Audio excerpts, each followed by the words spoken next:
Hello दोस्तों, नमस्कार। मैं भी एक आप सभी का बहुत बहुत स्वागत करता हूं एक और नए क्लास में।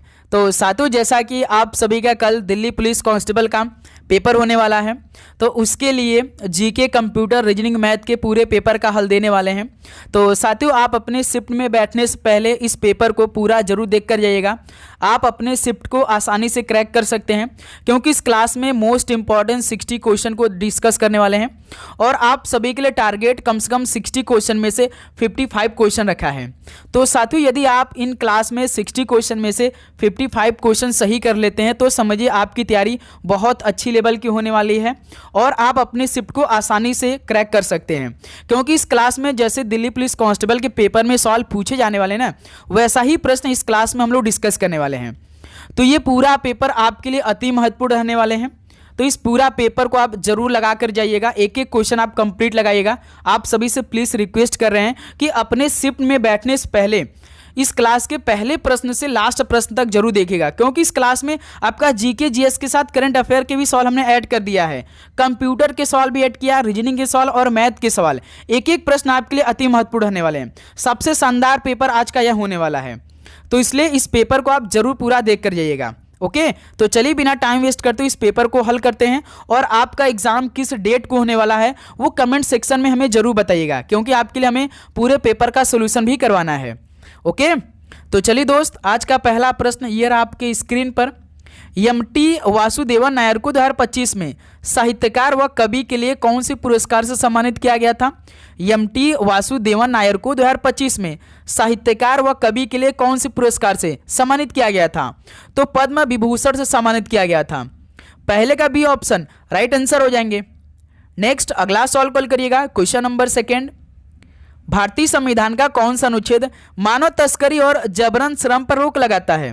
भारतीय संविधान का कौन सा अनुच्छेद मानव तस्करी और जबरन श्रम पर रोक लगाता है? तो अनुच्छेद 23 लगाता है। ऑप्शन सी बिल्कुल राइट आंसर हो जाएंगे। चलिए अगला सवाल कॉल करिएगा, question number third. The immortals of Meluha नामक पुस्तक किसके द्वारा लिखी गई है? द इमोर्टल्स ऑफ मेलुआ नामक पुस्तक किसके द्वारा लिखी गई है? तो ये अमीश त्रिपाठी द्वारा लिखी गई है। ऑप्शन ए इस सवाल का राइट आंसर हो जाएंगे। चलिए अगला सवाल को देखते हैं, क्वेश्चन नंबर 4। हेनरी लुई बिबियन डेरेजियो 1820 के दशक में किस कॉलेज के शिक्षक थे?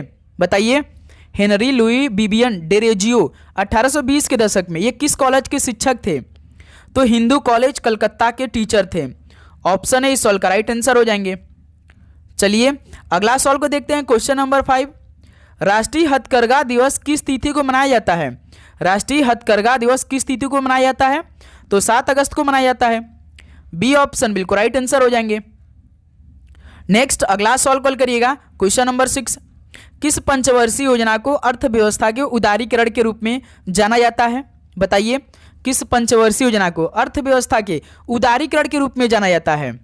तो 8वीं पंचवर्षीय योजना को। ऑप्शन सी राइट आंसर हो जाएंगे। नेक्स्ट अगला सवाल कॉल करिएगा, क्वेश्चन नंबर 7।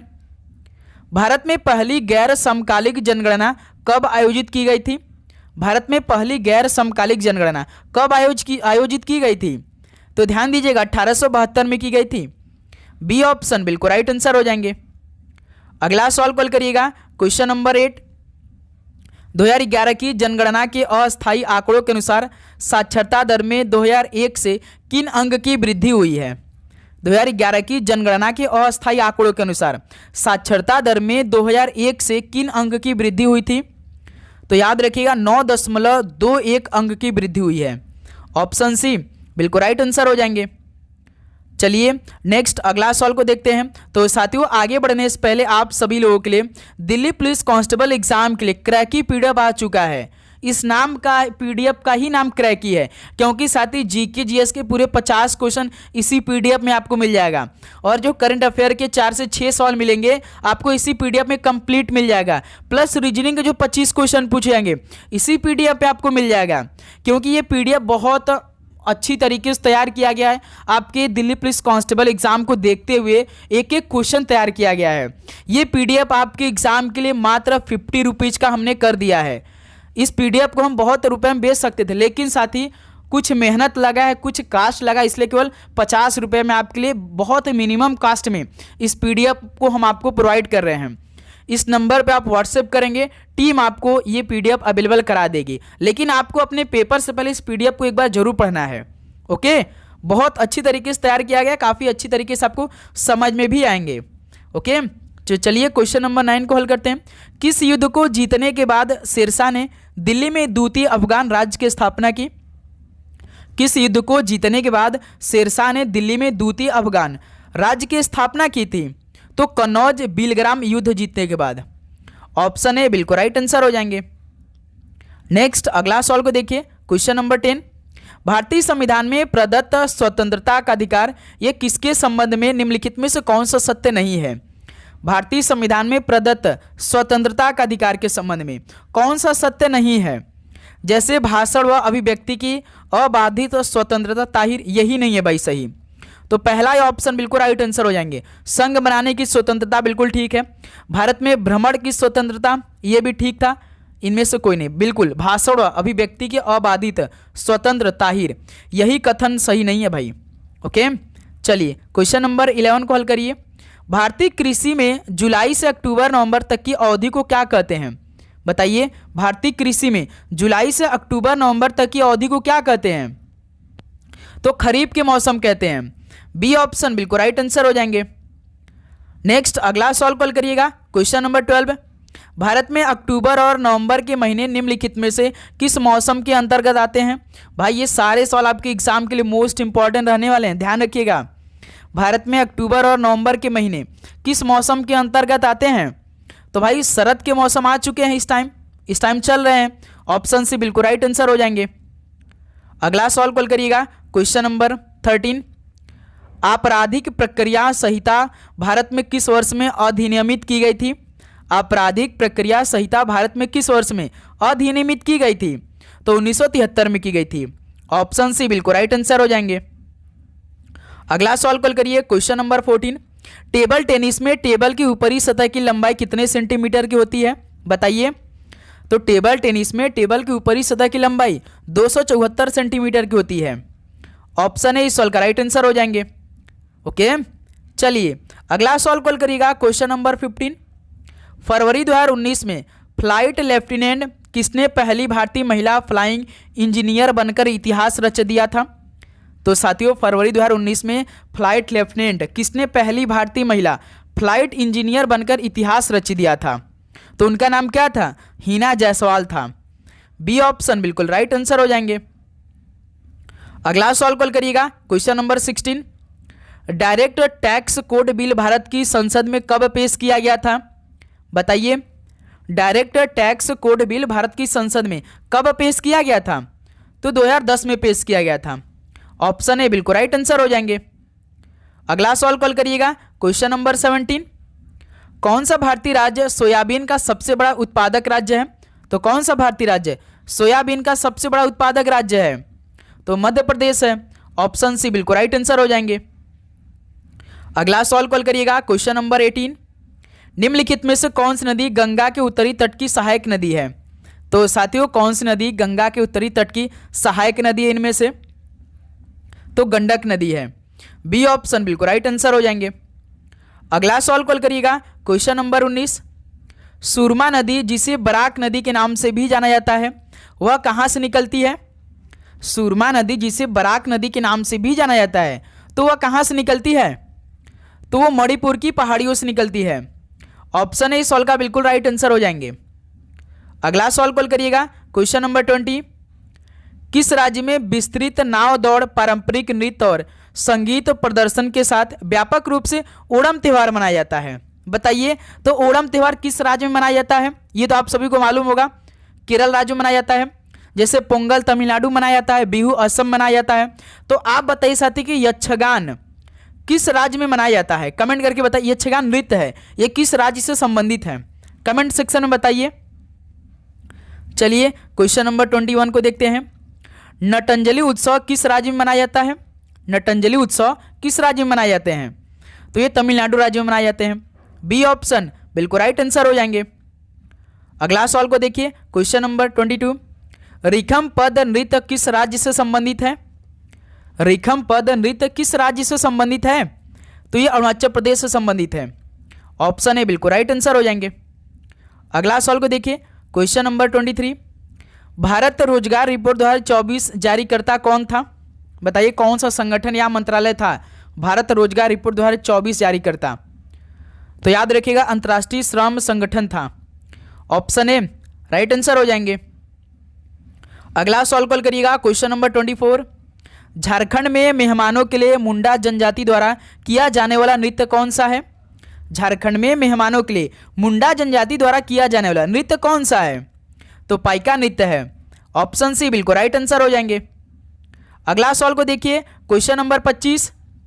अखम लक्ष्मी देवी ने किस नृत्य के लिए संगीत नाटक अकादमी पुरस्कार प्राप्त किया? अखम लक्ष्मी देवी ने किस नृत्य के लिए संगीत नाटक अकादमी पुरस्कार प्राप्त किया था? तो मणिपुरी के लिए। बी ऑप्शन बिल्कुल राइट आंसर हो जाएंगे। अगला सवाल कॉल करिएगा, क्वेश्चन नंबर 26। पंडित रविशंकर के साथ भ्रमण करने वाले पंडित चतुरलाल ये किस वाद्य यंत्र के लिए जाने जाते हैं? तो साथियों पंडित रविशंकर के साथ भ्रमण करने वाले पंडित चतुरलाल किस वाद्य यंत्र के लिए जाने जाते हैं? तो तबला के लिए जाने जाते हैं। बी ऑप्शन बिल्कुल राइट आंसर हो जाएंगे। अगला सवाल को देखिएगा, क्वेश्चन नंबर 27। गोइंदी राष्ट्रीय उद्यान किस राज्य में स्थित है? गोइंदी राष्ट्रीय उद्यान किस राज्य में स्थित है? तो ये तमिलनाडु राज्य में स्थित है। डी ऑप्शन बिल्कुल राइट आंसर हो जाएंगे। चलिए अगला सवाल को देखिए, क्वेश्चन नंबर 28। सलाल परियोजना का निर्माण किस नदी पर किया गया है? सलाल परियोजना का निर्माण किस नदी पर किया गया है? तो चिनाब नदी पर किया गया है। डी ऑप्शन बिल्कुल राइट आंसर हो जाएंगे। अगला सवाल को देखते हैं, क्वेश्चन नंबर 29। कार्बी आंगलोंग पहाड़ियाँ कहाँ स्थित है, यानी किस राज्य में स्थित है? कार्बी आंगलोंग पहाड़ियाँ तो ये असम राज्य में स्थित है। ऑप्शन से बिल्कुल राइट आंसर हो जाएंगे। तो साथियों आप सभी से प्लीज रिक्वेस्ट करेंगे कि इस क्लास के सारे क्वेश्चन अपने पेपर में बैठने से पहले जरूर देख करिएगा, तैयार करके जाइएगा। देखना है प्लस उसको तैयार भी करना है, अपने मनोमस्तिष्क में स्टोर भी करना आप सभी को। ओके, निम्नलिखित में से कौन सी पवनें गर्म धूल से लदी होती हैं तथा सहारा मरुस्थल से भूमध्य सागरीय क्षेत्र की ओर बहती हैं? बताइए कौन सी पवन गर्म धूल से लदी होती हैं तथा सहारा मरुस्थल से भूमध्य सागरीय क्षेत्र की ओर बहती हैं? वो कौन से हैं, उनका नाम क्या है भाई? तो सिरोको नाम है। बी ऑप्शन बिल्कुल राइट आंसर हो जाएंगे। चलिए क्वेश्चन नंबर 31 कॉल करिए। नदी के उस ज्वारीय मुहाने को क्या कहा जाता है जहां मीठे ताजे और खारे जल का सम्मिश्रण होता है? नदी के उस ज्वारीय मुहाने को क्या कहा जाता है जहां पर मीठे और खारे जल का सम्मिश्रण होता है? तो उसके ज्वार नदमुख बोलते हैं। बी ऑप्शन राइट आंसर हो जाएंगे। ओके, चलिए क्वेश्चन नंबर 32 को हल करिए। वैलंकनी एक तीर्थ स्थल है जो तमिलनाडु के किस जिले में स्थित है? बताइए वैलंकनी एक तीर्थ स्थल है जो कि तमिलनाडु के किस जिले में स्थित है? नागपट्टनम जिले में स्थित है तमिलनाडु के। डी ऑप्शन राइट आंसर हो जाएंगे। चलिए क्वेश्चन नंबर 33 को देखिए। भारतीय बीमा नियामक एवं विकास प्राधिकरण की स्थापना किस वर्ष की गई थी? भारतीय बीमा नियामक एवं विकास प्राधिकरण की स्थापना किस वर्ष की गई थी? तो 1999 में की गई थी। बी ऑप्शन बिल्कुल राइट आंसर हो जाएंगे। अगला सवाल को देखिए, question number 34। United Nations Environment Programme यानी यूएनईपी का मुख्यालय कहाँ स्थित है? बताइए यूनाइटेड नेशंस एनवायरमेंट प्रोग्राम का मुख्यालय कहाँ पर स्थित है? तो नैरोबी में स्थित है। ऑप्शन इस सवाल का राइट आंसर हो जाएंगे। नेक्स्ट क्वेश्चन नंबर 35 को हल करिए। केंद्र सरकार की दूसरी जनसंख्या नीति राष्ट्रीय जनसंख्या नीति भारत में किस वर्ष बनाई गई थी? केंद्र सरकार की दूसरी जनसंख्या नीति राष्ट्रीय जनसंख्या नीति भारत में किस वर्ष बनाई गई थी? 2000 में बनाई गई थी। ऑप्शन सी बिल्कुल राइट आंसर हो जाएंगे। अगला सवाल कॉल करिएगा, क्वेश्चन नंबर 36। निम्नलिखित में से किस नृत्य में महिलाओं द्वारा सिर पर जले हुए दियों के साथ प्रदर्शन किया जाता है? बताइए किस नृत्य में महिलाओं द्वारा सिर पर जले हुए दियों के साथ प्रदर्शन किया जाता है? तो चरी नृत्य में। डी ऑप्शन बिल्कुल राइट आंसर हो जाएंगे। ओके, अगला सवाल को देखिए, क्वेश्चन नंबर 37। कथक बनारस घराने के संस्थापक कौन थे? कथक बनारस घराने के संस्थापक कौन थे? तो जानकी प्रसाद थे। डी ऑप्शन बिल्कुल राइट आंसर हो जाएंगे। अगला सवाल को देखिए, क्वेश्चन नंबर 38। फुटबॉल के गोल पोस्टों के बीच की दूरी कितने मीटर होती है? तो फुटबॉल के गोल पोस्टों के बीच की दूरी कितने मीटर होती है? तो 7.32 मीटर की होती है। ऑप्शन सी बिल्कुल राइट आंसर हो जाएंगे। नेक्स्ट अगला सवाल कॉल करिएगा, क्वेश्चन नंबर 39। बैडमिंटन नेट की ऊंचाई कितनी होती है? बताइए, बैडमिंटन नेट की ऊंचाई कितने फुट की होती है? तो दोस्त मेरे याद रखिएगा 5.1 फुट होती है। बी ऑप्शन बिल्कुल राइट आंसर हो जाएंगे। चलिए क्वेश्चन नंबर 40 को देखिए। Before we visit the goddess उपन्यास के लेखक कौन है? बताइए, before we visit the goddess उपन्यास के लेखक कौन है? तो चित्रा बनर्जी दिवाकरुणी हैं। ऑप्शन है इस सवाल का बिल्कुल राइट आंसर हो जाएंगे। अगला सवाल को देखिए, तो question number 41। The fall of sparrow ये किसकी आत्मकथा है? तो साथियों द फॉल ऑफ स्पैरो यह किसकी आत्मकथा है? तो सलीम अली की यह आत्मकथा है। ऑप्शन इस सवाल का बिल्कुल राइट आंसर हो जाएंगे। ओके, चलिए दोस्त अगला सवाल को देखिए, क्वेश्चन नंबर 42। विश्व प्रकृति संरक्षण दिवस कब मनाया जाता है? बताइएगा कि विश्व प्रकृति संरक्षण दिवस कब मनाया जाता है? तो 28 जुलाई को विश्व प्रकृति संरक्षण दिवस मनाया जाता है। ऑप्शन सी बिल्कुल राइट आंसर हो जाएंगे। क्वेश्चन नंबर 43 को हल करिए। निम्नलिखित में से किस भारतीय राज्य में बुक्सा किला स्थित है? तो किस भारतीय राज्य में बुक्सा किला स्थित है? तो पश्चिम बंगाल में स्थित है बुक्सा किला। ऑप्शन सी बिल्कुल राइट आंसर हो जाएंगे। अगला सवाल को देखिए, क्वेश्चन नंबर 44। स्वर्ण जयंती शहरी रोजगार योजना भारत सरकार द्वारा किस वर्ष में शुरू की गई थी? स्वर्ण जयंती शहरी रोजगार योजना भारत सरकार द्वारा किस वर्ष में शुरू की गई थी? तो 1997 में शुरू की गई थी। बी ऑप्शन बिल्कुल परफेक्ट आंसर हो जाएंगे। अगला सवाल कॉल करिए, क्वेश्चन नंबर 45। प्रधानमंत्री रोजगार प्रोत्साहन योजना ये इस शुरुआत किस वर्ष की गई थी? बताइए दोस्त, प्रधानमंत्री रोजगार प्रोत्साहन योजना इसकी शुरुआत किस वर्ष में की गई थी? तो 2016 में शुरुआत की गई थी इसकी। ओके, ऑप्शन से बिल्कुल राइट आंसर हो जाएंगे। अगला सवाल कॉल करिए, क्वेश्चन नंबर 46। अंतरिक्ष से प्रवेश करने पर उल्कापिंड वायुमंडल की किस परत में जल जाते हैं? बताइए, अंतरिक्ष से प्रवेश करने पर उल्कापिंड वायुमंडल की किस परत में जल जाते हैं? तो मध्यमंडल में जल जाते हैं। ऑप्शन सी बिल्कुल राइट आंसर हो जाएंगे। ओके, अगला सवाल को देखिए, क्वेश्चन नंबर 47। तो भाई मैथ के सवाल है, मैथ के सारे सवाल को आपको सॉल्व करना है। देखिए 40 kg, 49 kg, 56 kg, 65 kg और 39 kg वजन वाले 5 सदस्यों के एक परिवार का औसत वजन कितना होगा? तो एवरेज आप कैसे निकालते हैं? सभी संख्याओं को जोड़ते हैं, जितना संख्या रहता है उससे भाग कर देते हैं। तो देखिए 40 प्लस 49 प्लस 56 प्लस 65 और यहाँ पे लास्ट में 39 है। टोटल कितनी संख्या है? 1 2 3 4 5 संख्या। तो पहले ऊपर के सभी संख्याओं को जोड़ते हैं हम लोग। 9 5 14, 14 26, 20 9 29, 29 का 9 2, 3 6 3 9, 9 5 14, 14 4 18, 18 4 22, 22 2 24, यानी 249/5 आ रहा है। यानी 5 चौक का 20, 49 यानी 5 9 45, यानी 49 समथिंग आपका आएगा, यानी 49.8। यानी इस सवाल का आपका डी आंसर बिल्कुल राइट आंसर हो जाएंगे। औसत तो आप ऐसे निकालते हैं, यानी उन 5 सदस्यों के एक परिवार का औसत वजन कितना है? 49.8 किलोग्राम है। ओके, तो डी ऑप्शन बिल्कुल राइट आंसर हो जाएंगे। अगला सवाल कॉल करिए, क्वेश्चन नंबर 48। यदि एक टोकरी में सेब और नाशपाती 5:8 के अनुपात में है तो टोकरी में नाशपाती का प्रतिशत ज्ञात करिए। चलिए सवाल को हल करिए। यदि हम आपको एक टोकरी दे दें और उस टोकरी में सेब और नाशपाती रखा है जो कि 5:8 में रखा गया है, तो हम आप सभी से केवल पूछ दें कि उस टोकरी में नाशपाती का परसेंटेज कितना होगा, आप बता सकते हैं? तो हमने आपको एक टोकरी दिया, उसमें 5 और 8 आपको सेब और नाशपाती दिया, यानी टोटल फल कितने हो गए? एक प्रकार के तो फल ही हैं। टोटल फल तो इसमें 5 + 8 13 फल हो गए। और इसमें अनुपात किसका पूछा? नाशपाती का। तो नाशपाती कितना दिया है? 8 दिया है। नाशपाती का अनुपात कितना दिया? 8 ही दिया है, क्योंकि सेब और नाशपाती, सेब का अनुपात 5 दिया है और नाशपाती का अनुपात 8 दिया है। टोटल फल 13 हो गए। तो हमसे पूछा किसका है? नाशपाती का।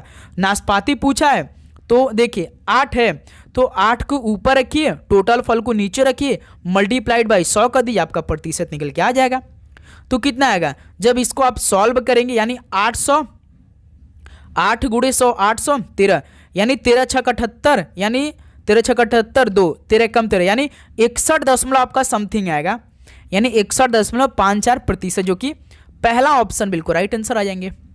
ओके, तो इस तरह से आपको सवाल को सॉल्व करना है। चलिए अगला सवाल को देखिए, क्वेश्चन नंबर 49। दो संख्याएं 7:9 के अनुपात में हैं और उनका लघुत्तम समापवर्त 630 है, तो संख्या ज्ञात करिए। तो साथियों इसमें तो दो संख्या दिया गया है, तो इसको आप जब संख्या दिया है तो हम इसको 7x और 9x के टर्म में बना लेते हैं, और इनका एलसीएम आपको 630 दे रखा है। तो साथी इनका एलसीएम कितना हो जाएगा, 7 9 63x हो जाएगा, यानी 63x बराबर 630 हो जाएगा। तो x की वैल्यू, एक सेकंड, यहाँ पे 7 9 63, 63x बराबर 630 हो जाएगा। जब x की वैल्यू यहाँ से निकालेंगे 63 कम 63, यानी x की वैल्यू यहाँ से 10 आ जाएगी।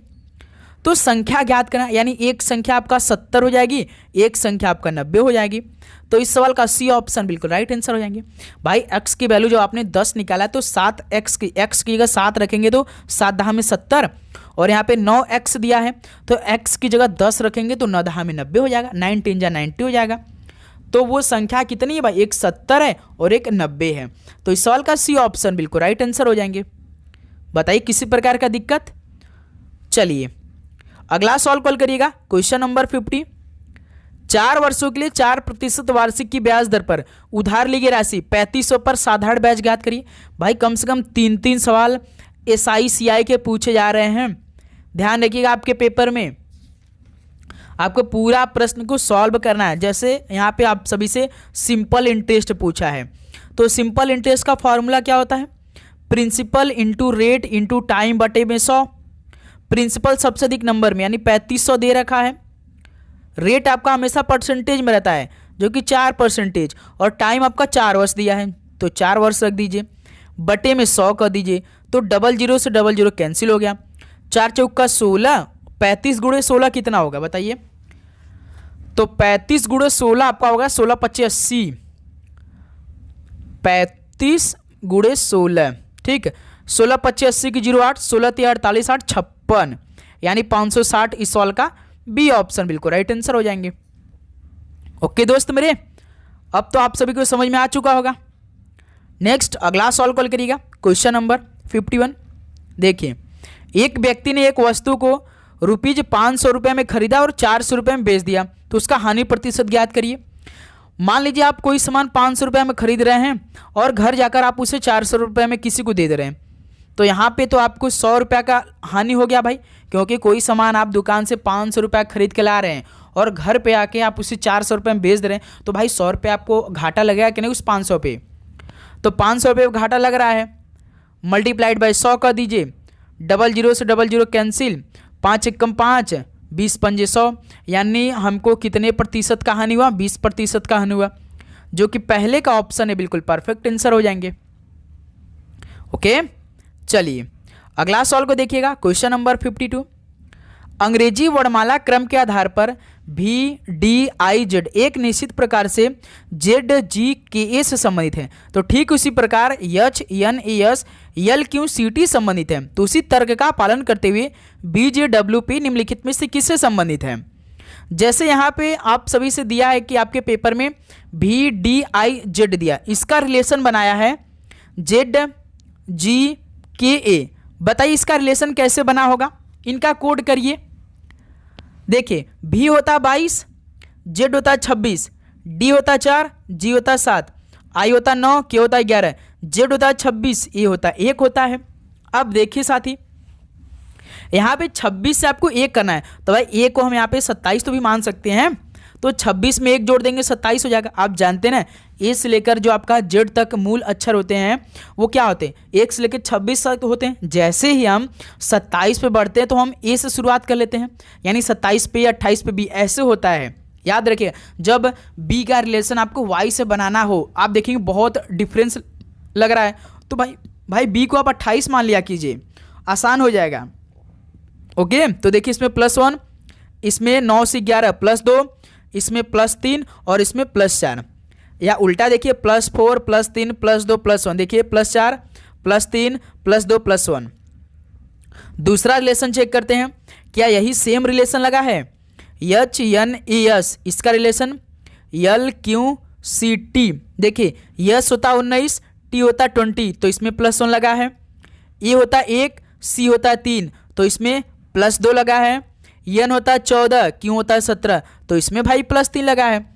एच होता 8, एल होता 12, तो +4, यानी इसमें +4 +3 +2 +1 का पैटर्न लगा हुआ है भाई। तो पूछा किसका है? BJWP। तो चलिए सॉल्व करते हैं। BJWP, तो इसमें +1, इसमें +2, इसमें +3, इसमें +4 करना है। जैसे B 2 होता है, 4 2 6, 6 पे कौन अच्छा रहता है? F आता है। J होता है 10, 10 3 13, 13 पे कौन अच्छा रहता है? M आता है। W होता है 23, 23 और 2 25, 25 पे कौन अच्छा रहता है? Y आता है। P होता है 16, 16 1 17, 17 पे कौन अच्छा रहता है? Q आता है। यानी FMYQ हो जाएगा BJWP का रिलेशन। तो पहला ऑप्शन देखिए आपका राइट आंसर है FMYQ, तो 52 का ऑप्शन है बिल्कुल राइट आंसर हो जाएंगे। ओके, चलिए अगला सवाल कॉल करिएगा, क्वेश्चन नंबर 53। इस सवाल को जरा हल करिए। एक निश्चित कूट भाषा में होस्ट को 2846 के रूप में कूटबद्ध किया जाता है और टीम को 3587 के रूप में कूटबद्ध किया जाता है। तो दी गई कूट भाषा में टी के लिए कूट क्या होगा? जैसे साथी सवाल में दिया है आपका होस्ट, होस्ट में 4 अक्षर हैं, इसके लिए 4 अलग कोड दिया गया है, 2 8 4 6, और टी में दिया है, टी में 4 अक्षर हैं तो इसके लिए भी 4 अलग कोड दिया गया है, 3 5 8 7। तो पूछा किसका? केवल टी का। जब सिंगल टी पूछा तो कॉमन चेक कर लीजिए ना। देखिए होस्ट में टी है और टी में टी है, इसका मतलब कि दोनों में टी तो कॉमन मिल गया।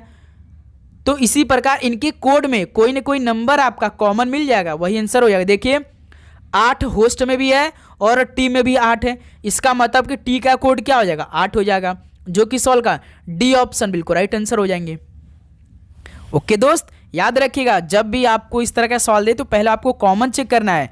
कॉमन यदि मिल गया तो उनके कोड में भी आपको कोई ना कोई अक्षर या नंबर आपको कॉमन मिल ही जाएगा।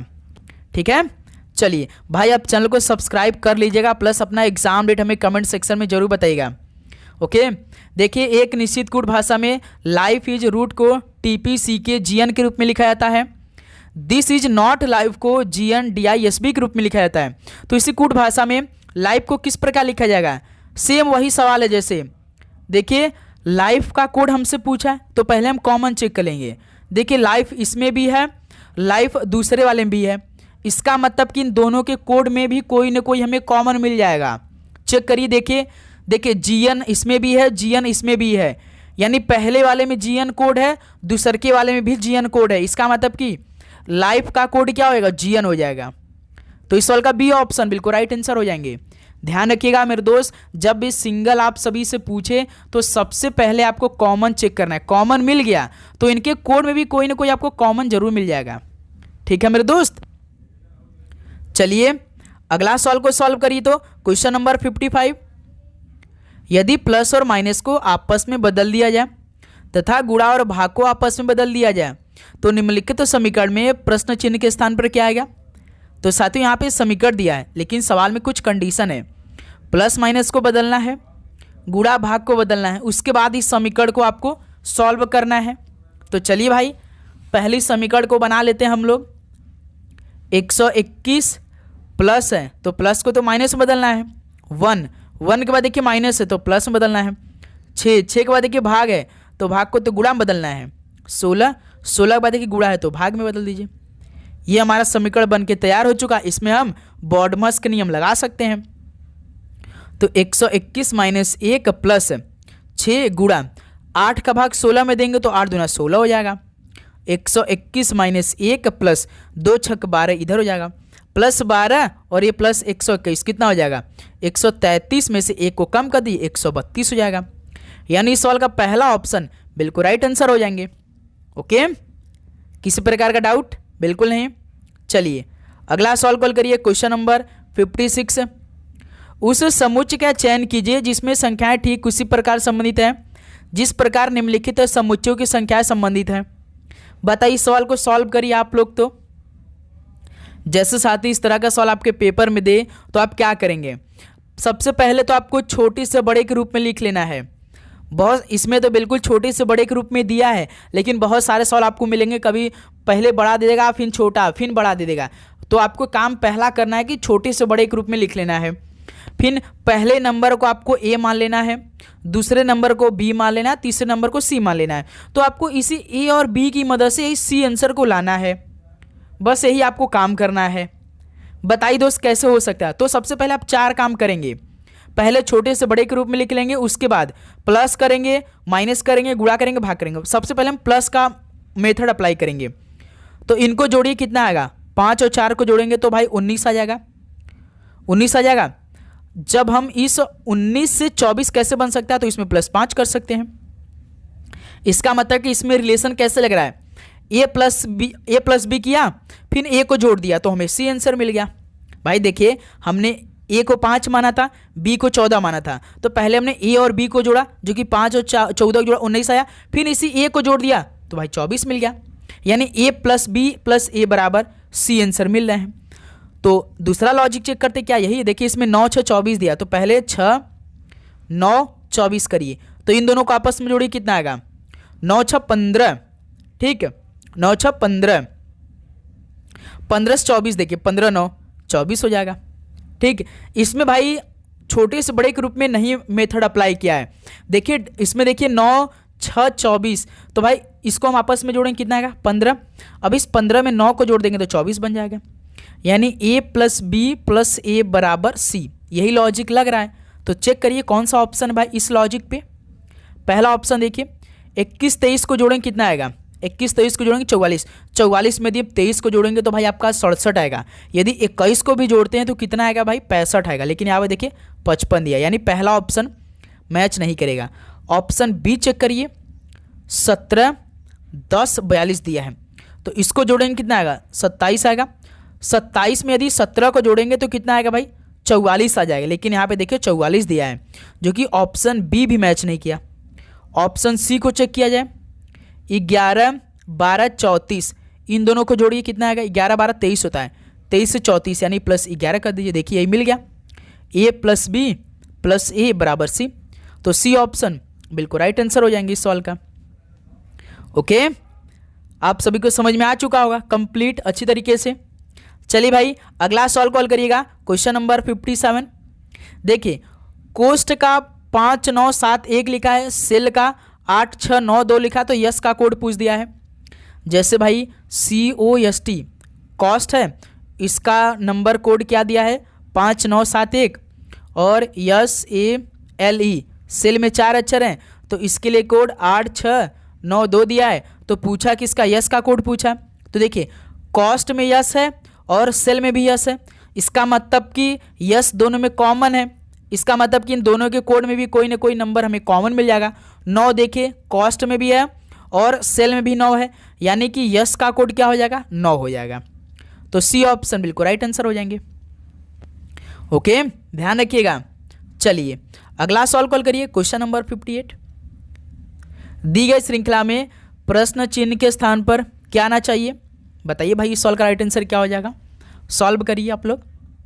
देखिए 7 उसका क्वेश्चन मार्क, 22 37 57 82 क्वेश्चन मार्क दिया है भाई, कहाँ पर सॉल्व किया जाए भाई बताइए। ये क्वेश्चन मार्क नहीं है भाई, ये 7 के बाद केवल एक क्वेश्चन मार्क है, यानी 7 है क्वेश्चन मार्क है, 22 है 37 है, 57 है 82 है। ठीक, तो देखिए साथी 7 22 से 37 यानी इसमें +15 किया है, 37 57 इसमें +20 किया है, 57 से 82 इसमें +25 किया है। तो देखिए भाई +15 +20 +25 किया है, क्या इसमें हम +5 कर सकते हैं क्या हम इस 7 में +5 करेंगे तो कितना आएगा भाई, 12 आ जाएगा। यहाँ पे 12 आ जाएगा। यदि हम 12 में 10 को जोड़ देंगे तो भाई देखिए 22 बन जाएगा। बिल्कुल ठीक लॉजिक मिल चुका है, यानी इस क्वेश्चन मार्क की जगह हमारा कितना आंसर आएगा, 12 आएगा।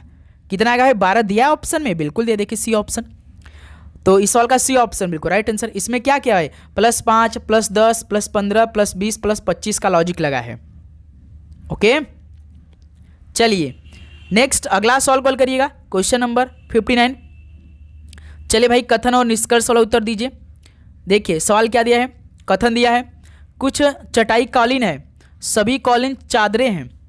भाई जब कथन वाला सवाल आ गया ना, तो आप यदि कथन को बना लिया तो निष्कर्ष अपने आप निकल के आ जाएगा।